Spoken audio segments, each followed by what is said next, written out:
Trump and DeSantis. Trump's folks came up with an ad, and it really is amazing how we did nail it. I guess you guys probably talked about it, but like, there's something about Elon Musk where everything he does is so, in many ways, so predictable. When people, he's a charlatan. People can go back into like the fall when he was going to buy Twitter, and I was like, I can't wait until we get to the thing where he realizes what a crap show he has bought. And burns it to the ground. And all that's happening. He's now saying it was like being teleported into a crashing plane. Yeah, I love that. That's so funny because like you bought your ticket on that crashing plane. Yeah, you literally invented the teleport machine and pulled the lever. No, he bought the plane knowing one of the engines was out or whatever. With Saudi financing. Yeah. But it was also obvious that like the Twitter thing was, again, just another branding stunt for himself.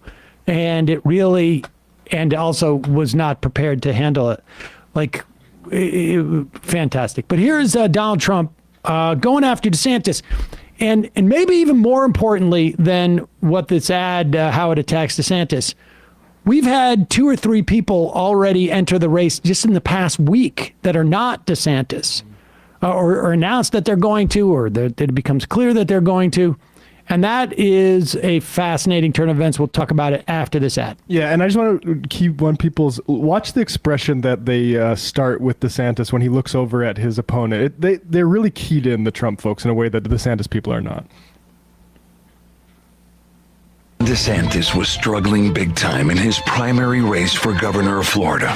Polls revealed DeSantis was failing so bad, he was losing by a staggering 17 points. Then DeSantis was saved by the endorsement of President Trump. Trump's support was so powerful, just days after the endorsement. Oh, pause it right there. Wait. Go back. Because Trump said, get a shot of DeSantis that where looks he looks fatter than me. Yeah. And here it is. Yeah, get him busting out of his suit jacket. Yeah, here we go. DeSantis took a commanding lead that propelled him to being elected governor. I'd like to thank our president for standing by me when it wasn't necessarily the smart thing to do. You're welcome, Ron.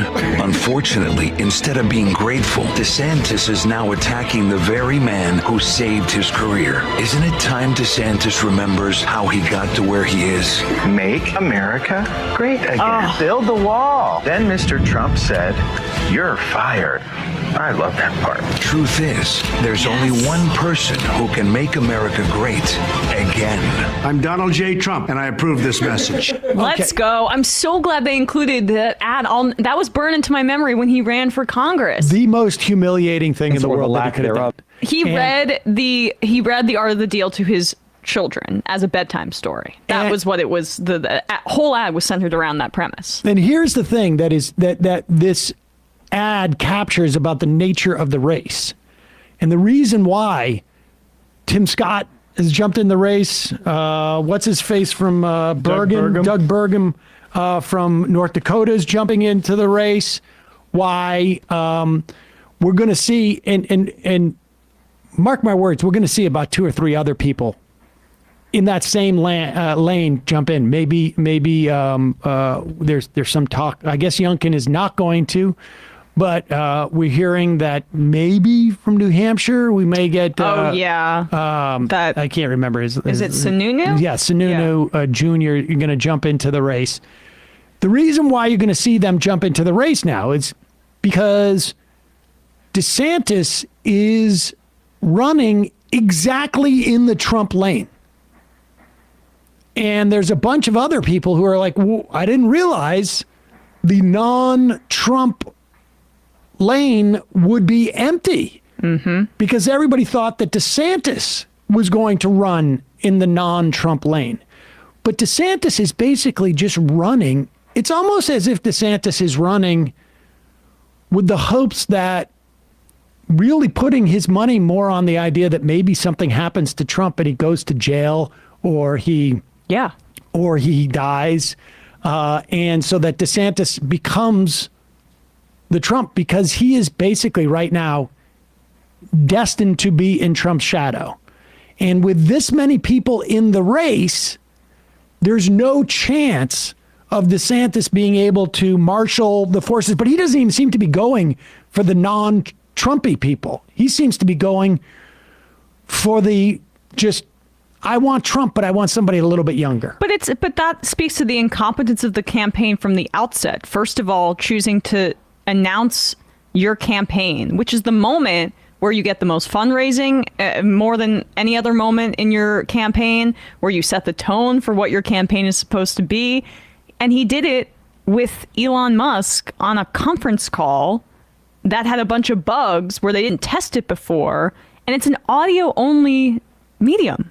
I mean, just from that alone, you have to understand the level of incompetence that we're dealing with at this point, let alone the way the website looked. And these sound like little things, but the fact that he hasn't been able to pick a lane, or that he's going in the Trump lane, but doing so with like shaking in his boots, means that he doesn't have the nerve to actually oppose him in any meaningful way. And Trump's just going to win in that race.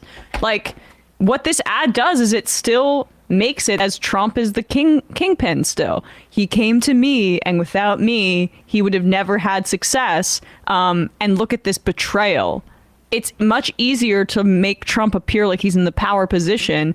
And DeSantis, with his meagerness, is like unable to craft that narrative so far. Yeah, it's a very strange strategy. And it seems to be either, I mean, it occurred to me the other day that like maybe what he's doing is he knows Trump is going to pick a VP that is incapable of delivering the Trump vote. Like he's going to pick an addendum. And maybe he's thinking, I'm betting on Trump either not being able to actually run in 2024 in the general election for whatever reason, or maybe he's just thinking this is my best way to set myself up for 2028. But he on the same day that he announced, he like signed into law the like a change to Florida's run and remain in office law.